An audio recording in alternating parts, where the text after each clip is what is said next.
Bismillahirrahmanirrahim. Assalamualaikum warahmatullahi wabarakatuh. Alhamdulillah hamdan katsiran thayyiban mubarakan fih kama yuhibbu rabbuna wa yardah. Wa asyhadu an la ilaha illallah wahdahu la syarika lah wa asyhadu anna Muhammadan abduhu wa rasuluhu la nabiyya ba'dah. Wassalatu wassalamu ala asyrafil anbiya'i wal mursalin wa ala alihi wa ashabihi wa man tabi'ahum bi ihsanin ila yaumiddin. Amma ba'd. Hadirin kaum muslimin wal muslimat, jamaah Masjid Baitul Muhtadin rahimani wa rahimakumullah. Alhamdulillah, kita terus bersyukur kepada Allah Subhanahu wa taala anugerah Allah Subhanahu wa taala kepada kita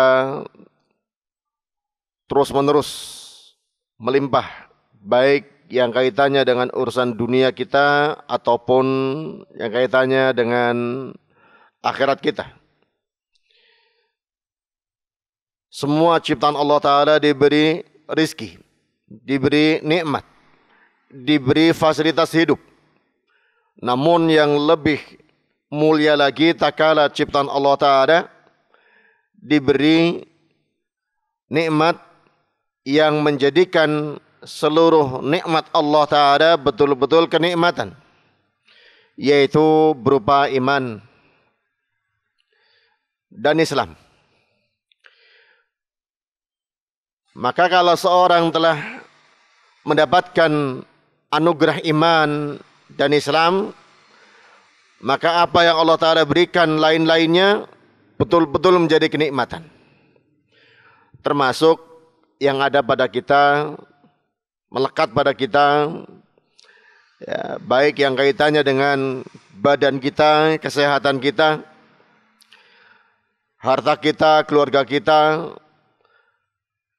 Itu betul-betul menjadi nikmat bagi kita bila kita miliki iman, miliki Islam. Kalau tidak, justru apa yang ada pada kita seringkali memudahkan kita kehilangan nikmat yang sebenarnya dan berubah menjadi malapetaka. Hadirin sekalian rahimani wa rahimakumullah.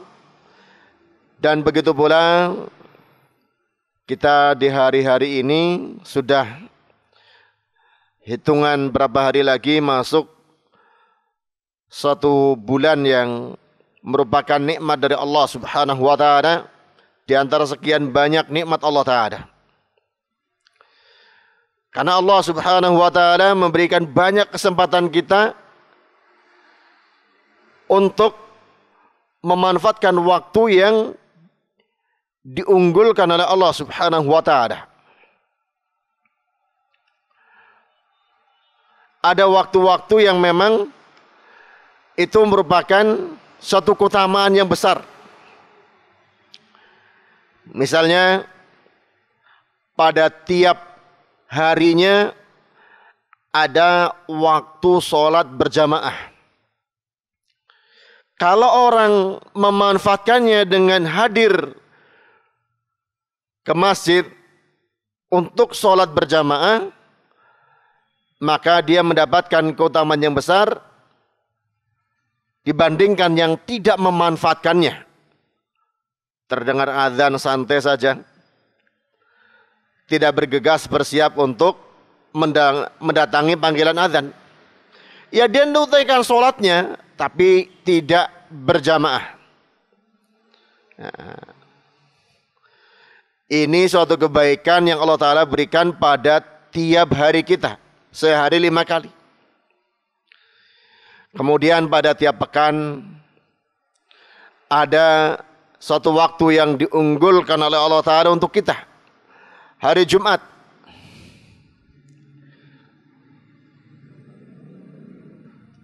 Orang yang menunaikan ibadah sholat Jumat pelaksanaan sholat Jumat tentunya lengkap dengan khutbahnya. Ya. Karena kadang orang memahami sholat Jumat ya sholatnya tok, datang pas qomat. Ya. Ini keliru.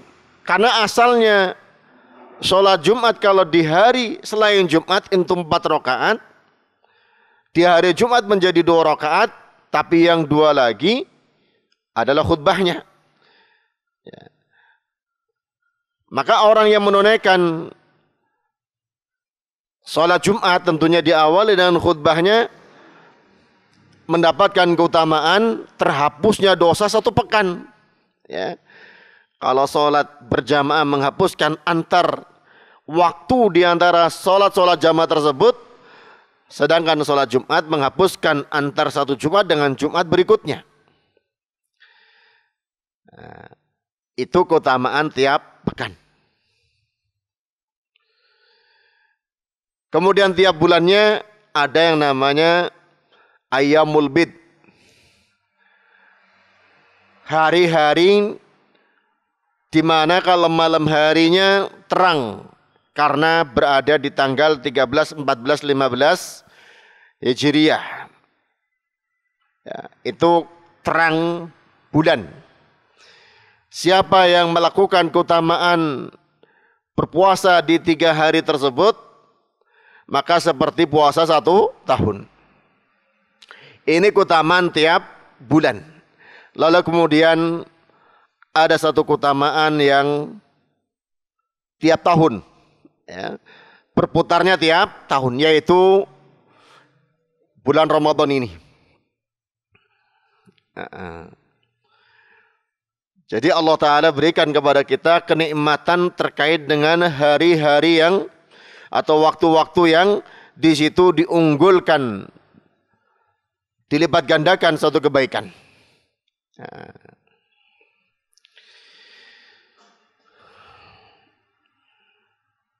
Kata Nabi SAW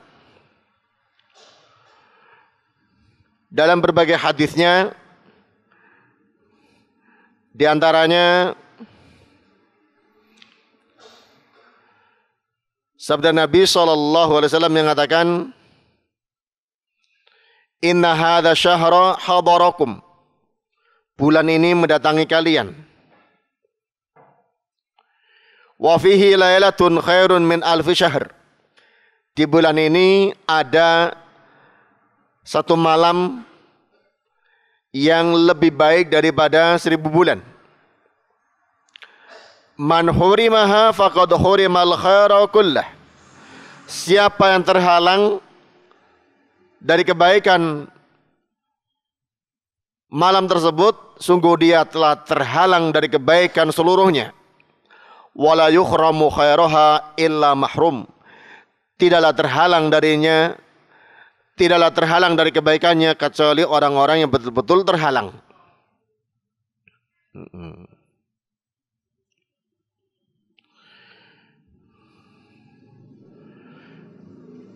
Juga Nabi SAW mengatakan dalam hadis yang lain, dalam hadis Abu Hurairah radhiyallahu anhu, Rasulullah SAW mengatakan, Atakum Ramadan syahrun mubarak. Sudah dekat datangnya bulan Ramadan kepada kalian, suatu bulan yang diberkahi. Nabi SAW dulu biasa memberi kabar gembira kepada para sahabat tak kala sudah mendekat bulan Ramadan. Nah, ini juga ya, satu hal yang perlu kita biasakan agar muncul pikiran kita dan hati kita bersiap ya, dengan kebaikan-kebaikan yang ada di bulan Ramadan, untuk menyingkirkan rasa malas, menyingkirkan ya, ketidakpedulian, diingatkan tentang bulan Ramadan yang begitu banyak kebaikan di dalamnya. Terkumpul pada kata Nabi SAW, syahrun mubarak. Bulan Ramadan, bulan yang diberkahi. Sering orang ya, mengatakan mencari berkahnya. Dagang katanya kalau pas untung sedikit nggak apa-apa, yang penting berkah. Ya. Orang luar biasa persepsinya tentang suatu keberkahan.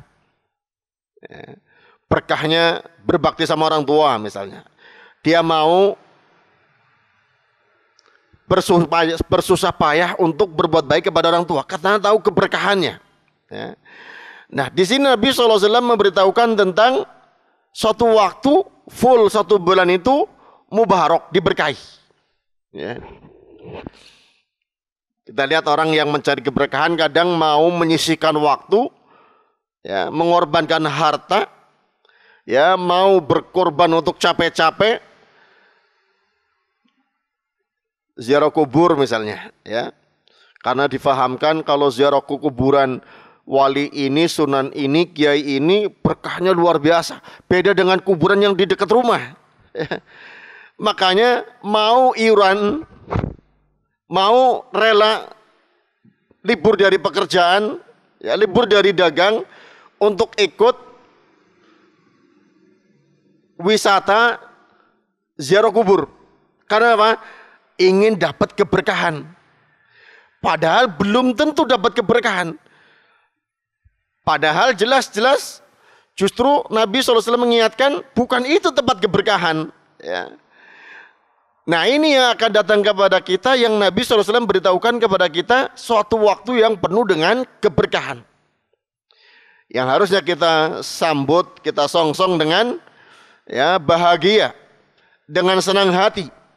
Tentunya bahagia dan senang hatinya karena faham begitu banyak kebaikan yang Allah Ta'ala berikan kepada orang-orang beriman di bulan Ramadan tersebut. Di antara keberkahannya, faradallahu azza wa jalla alaikum siyamahu. Allah fardukan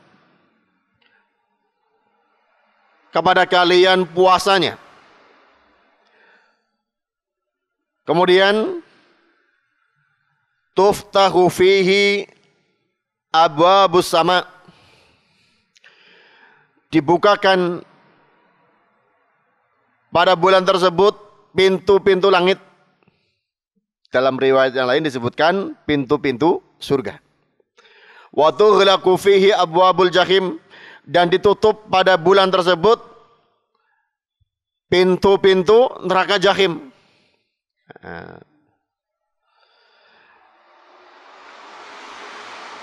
Sebagian ulama menerangkan berarti dalam 11 bulan pintu surga itu tertutup, dibuka di bulan Ramadan. Dan sebaliknya, pintu neraka itu dibuka selama 11 bulan. Datang bulan Ramadan ditutup. Ini bagi isyarat agar manusia semangat masuk surga dengan melakukan amalan-amalan yang mengantarkan ke sana. Sebagaimana orang diingatkan di bulan tersebut, kurangi kemaksiatan, tinggalkan kemaksiatan. Ya, karena pas bulan-bulan tersebut atau di hari-hari bulan tersebut pintu neraka ditutup. Wa tughallu fihi maradatu syayatin. Di bulan tersebut dibelenggu. Ya, dibelenggu itu dibandah, ya. Maradatu syayatin, pentolan-pentolannya syaitan. Disebutkan pentolan-pentolan maradatu karena sebagian ada yang mengatakan kenyataannya masih ada orang yang tergoda oleh syaitan berbuat dosa, ya, terkena bujuk rayunya syaitan, godanya syaitan. Ini orang-orang yang lemah iman. Kenapa orang-orang lemah iman? Ya karena yang goda bukan pentolannya. Cukup rocok-rocok syaitan itu sudah kebawa oleh godaannya. Adapun orang yang kuat iman, ini tidak mempan oleh godaan dan bujuk rayu kroco-kroconya setan. Nah, sedangkan pentolannya tughallu, dibelenggu, dibanda, diikat, ya, tidak bergerak. Tak kala masih ada yang bergerak, ya, yaitu disebut sebagai ya kroco-kroconya. Lillahi fihi lailatun khairun min alfi syahrin. Pada bulan Ramadan Allah memiliki satu malam yang lebih baik daripada 1000 bulan. Bukan 1000 bulan persis, tapi lebih baik daripada 1000 bulan. 1000 bulan ini kurang lebih 80 tahun hitungan Hijriyah. Ya.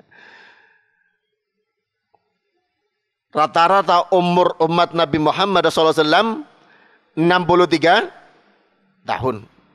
Rata-rata, ya. Itu hitungan Hijriyah. Kalau kita sering ngitungnya kan umurnya pakai hitungan Masehi. Ya selisih berapa kira-kira? Ya kurang lebih kalau umur kita 60 tahun hitungan Masehi. Masehi dengan Hijriyah lebih banyak apa lebih sedikit?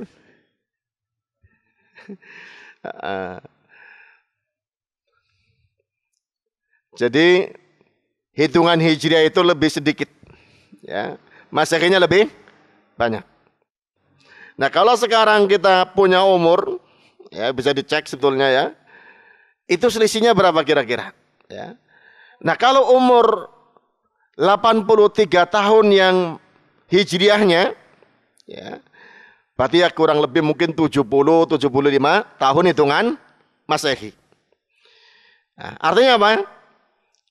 Kalau seorang menjumpai dan di saat menjumpai Lailatul Qadar sedang beramal soleh dengan sholat malamnya, dengan baca Qur'annya, dengan sodakohnya, dengan zikirnya dan lainnya, luar biasa. Seperti sedang beramal soleh satu umur hidup dia yang umur 80 tahun hitungan Hijriyah. Tapi dengan syarat tentunya ikhlas sesuai tuntunan Nabi SAW dan tidak digugurkan dengan perbuatannya sendiri. Ya. Hadirin sekalian, rahimani wa rahimakumullah. Ini memang pelajaran yang perlu kita ulang-ulang di bulan Ramadan. Walaupun setiap tahun kita mendengar ini, ya, setiap tahun, ya, menjelang Ramadan, di awal Ramadan, di pertengahan Ramadan, mesti ada penceramah, ada ustadz yang menyampaikan masalah ini. Memang perlunya kita untuk diingatkan, ya.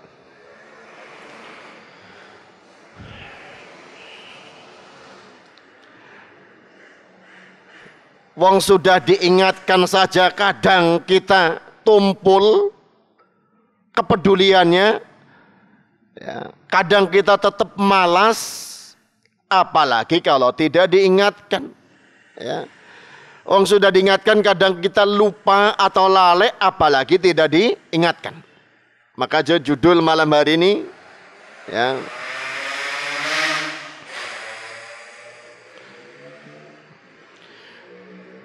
tidak seperti biasa dari kita berodislihin, tapi tematik judulnya mengulang pelajaran tentang bulan Ramadan. Agar supaya kita masuk nanti ke dalam bulan Ramadan sudah ada pelajaran yang sudah pernah kita pelajari, sudah masuk memori kita lagi. Ya. Karena manusia itu kebanyakannya antara lupa, lalai, dan tidak tahu atau bodoh. Ya. Sudah pernah belajar, lupa, ngeblank, blas, gak ingat. Kita ulangi lagi biar ingat. Kita sudah pernah belajar, gak lupa sebetulnya, tapi belum mengamalkan, lalai kita. Diingatkan lagi untuk bisa mengamalkan. Kadang di antara kita yang memang sama sekali ternyata belum tahu, agar mendapat pengetahuan yang baru masuk ke dalam diri kita. Kemudian hadirin sekalian rahimani wa rahimakumullah, ada beberapa poin yang perlu saya ingatkan. Saya ambilkan materi ini dari risalah karya Syekh Sulaiman Ar-Ruhaili hafizahullah ta'ala, ya, beberapa poin semoga untuk mengingatkan diri kita agar semangat menyongsong bulan Ramadan. Bahagia dengan datangnya bulan Ramadan. Karena kadang sebagian kita nyongsong bulan Ramadan sesuai dengan kadar apa yang dijalaninya. Kalau pedagang, bulan Ramadan dengan menambah stok dagangan. Karena biasanya Ramadan itu tambah laris. Ya Pak Usman, ya. Telurnya diperbanyak, nanti keburu mundak masalah kan. Terigunya numpuk dulu stok, karena kalau mepet belanjanya mundak gitu kan. Nah, para pedagang itu menjelang Ramadan juga banyak persiapan, nambah stok. Apalagi yang toko-toko besar jelang Ramadan, ya, yang sempat belanja hari-hari ini melihat toko besar itu ya sudah penuh dengan kaleng-kaleng, ya, biskuit, ya, sirup. Itu persiapan juga menyongsong bulan Ramadan. Pemerintah juga nyambut bulan Ramadan dengan memerintahkan, ya, bidang yang ngurusi jalan raya ditambal-tambal nanti biar nggak macet pas mudik, menyongsong bulan Ramadan. Masing-masing punya persiapan nyongsong bulan Ramadan sesuai dengan kadarnya.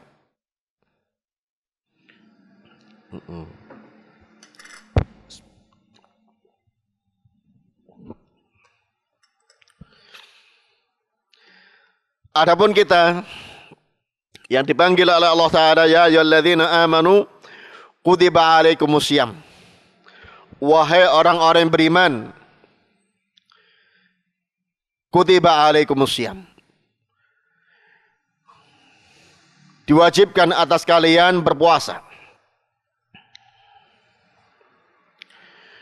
Panggilan ini, ya ayyuha, wahai, ya, ini panggilan dari Allah Subhanahu wa Ta'ala kepada orang-orang yang memiliki al-iman. Kalau orang yang punya iman merasa terpanggil tentunya. Misalnya ada panggilan secara umum, wahai para santri Ibnu Taimiyah misalnya. Yang bukan santri Ibnu Taimiyah nggak merasa terpanggil. Tapi yang merasa santri Ibnu, oh ya, saya ada apa ya dipanggil? Ada perintah apa ya? Ya kan? Apa ada larangan apa ya? Atau ada pengumuman apa ya? Ada pemberitahuan apa? Saya dipanggil. Nah, kalau ada orang beriman kok nggak merasa terpanggil, berarti tidak merasa bagian daripada orang-orang yang beriman. Ini parah, ya. Kalau ada orang yang beriman tapi kok merasa tidak terpanggil, gak perhatian. Karena dalam ilmu bahasa kalau ada panggilan diawali ya ayyuha, wahai orang-orang, ya, itu agar orang itu perhatian dulu. Kalau ada pengumuman misalnya, ya, kalau di kampung atau tempat saya itu sering ada pengumuman kepada warga RW 2 Kelurahan Kebakura, yang merasa warga RW 2 langsung perhatian. Dengerin ada apa ini pengumuman, gitu kan? Karena dia merasa sebagai warga, memperhatikan seksama apa yang mau disampaikan. Oh ternyata berita lelayu. Oh siapa yang meninggal ya? Kan gitu kan? Perhatian. Pengumuman besok hari Ahad kerja bakti. Oh kerja bakti kan? Nah ini kita dipanggil ya ayyuhalladzina amanu, wahai orang-orang yang beriman. Nah, ini diingatkan, iman itu anugerah dari Allah. Wahai orang-orang yang telah diberi anugerah iman, syukuri iman kalian dengan memperhatikan perintah yang akan disampaikan. Kutiba alaikumusiyam, diwajibkan atas kalian berpuasa. Diterangkan oleh Syekh Abdurrahman bin Nasir Sa'di, konsekuensi, ya, dari orang yang diberi iman adalah berpuasa. Ya. Ini seperti misalnya dipanggil, wahai orang-orang yang menjadi pegawai negeri sipil, besok hari Senin harus masuk jam 8. Yang merasa pegawai negeri sipil ya bergegas, siap-siap. Wong saya pegawai negeri sipil gitu kan. Jam 8 harus masuk kerja. Nah ini, kalau nggak berangkat, kena tegur. Kalau nggak berangkat lagi bisa dipecat gitu kan. Nah ini orang-orang beriman kalau dipanggil nggak mau memenuhi panggilannya, ya ditegur. Kalau terus-terusan mengulang bisa sampai dipecat. Waliyadzubillah, dipecat dari keimanan.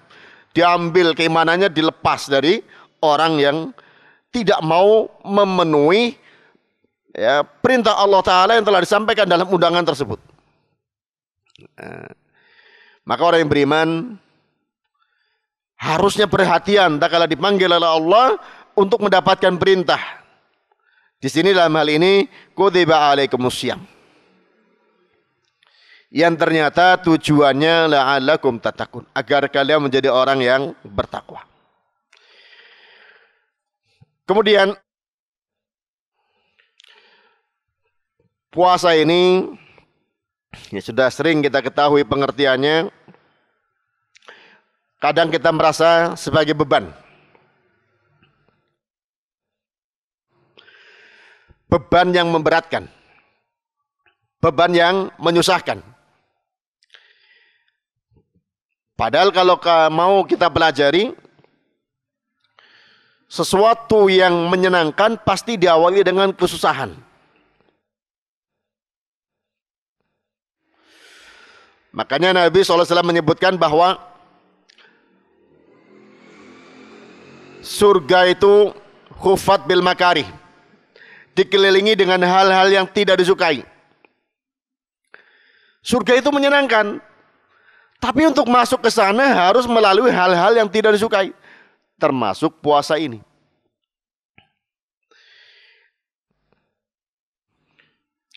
Dalam hadis Abu Umamah radhiyallahu anhu, beliau mengatakan, saya bertanya kepada Rasulullah, meminta kepada Rasulullah, murni bi amalin, wahai Rasulullah, perintahkan aku satu amalan. Faqala, Nabi SAW mengatakan, alaika bisawm fa innahu la idla lahu. Kerjakanlah kamu puasa. Puasa itu enggak ada tandingannya. Abu Umam mengatakan lagi, ya Rasulullah, murni bi amalin, wahai Rasulullah, perintahkan aku dengan suatu amalan. Kata Nabi SAW, alaika bisawm fa innahu la idla lahu. Permintaan yang kedua pun dijawab sama, puasa. Itu enggak ada tandingannya. Dalam riwayat yang lain disebutkan, wahai Rasulullah, tunjukkan aku pada suatu amalan yang aku masuk surga dengan amalan tersebut. Kata Nabi SAW, alaika bisawm fa innahu la mithla lahu. Kerjakanlah puasa, tidak ada tandingan bagi puasa tersebut. Puasa dari satu sisi ini suatu amalan yang berupa tindakan meninggalkan, ya, biasa makan menjadi tidak makan, ya, biasa minum menjadi tidak minum, ya, biasa hubungan suami istri kalau siang hari menjadi tidak, dan biasa melakukan pembatal-pembatal puasa lainnya menjadi tidak mengerjakannya, ya. Biasanya perintah mengerjakan itu lebih berat daripada perintah meninggalkan, kan gitu ya. Nah, kerjakan ini, kerjakan itu, kan berat. Tapi kalau jangan kerjakan ini, tinggalkan ini, harusnya ringan kan itu. Tapi yang diperintahkan di sini, tinggalkan makan, tinggalkan minum, tinggalkan hubungan suami istri. Kapan? Bukan 24 jam. Sejak terbitnya fajar shadiq sampai terbenamnya matahari. Ini kalau niatnya lillahi ta'ala, amalan yang tiada tanding.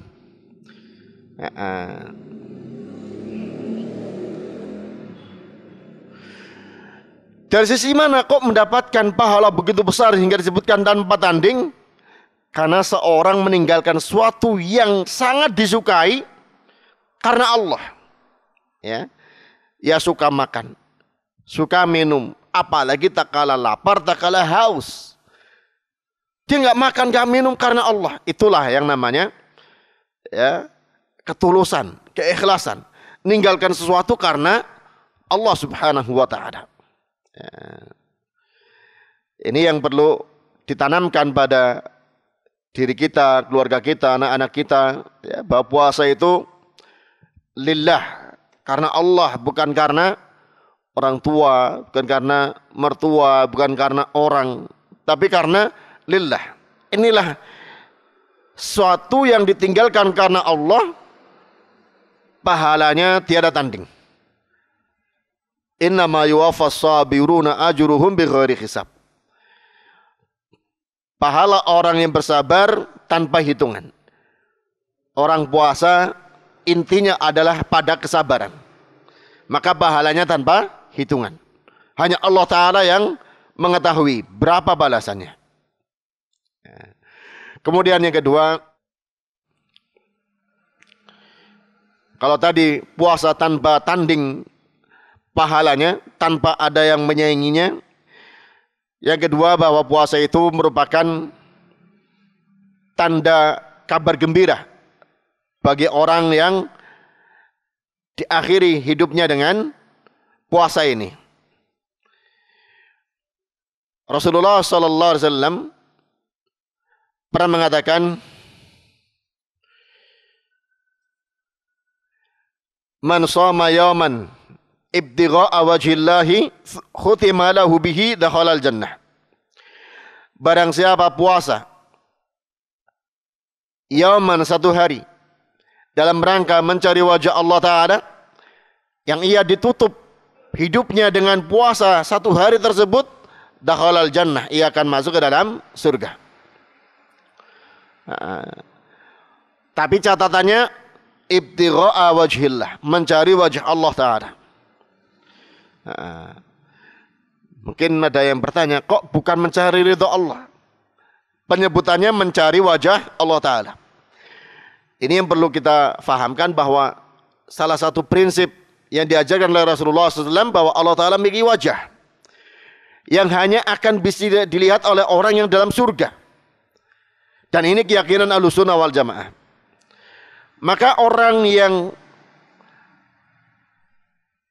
mencari wajah Allah berarti sama saja ingin mendapatkan surga, karena itu hanya bisa dia dapatkan tak kala berada dalam surga. Nah, barang siapa yang mencari wajah Allah, ingin melihat wajah Allah, ya, dengan puasanya, khutima lahu bihi dakhalal jannah. Sedangkan dia ditutup kehidupannya dengan ya, puasa tersebut, ia akan masuk ke dalam surga. Dan juga disebutkan pada keutamaan puasa yang ketiga, bahwa puasa itu sebaliknya. Kalau tadi ya, memasukkan ke dalam surga, puasa menjauhkan wajah seorang hamba dari api neraka.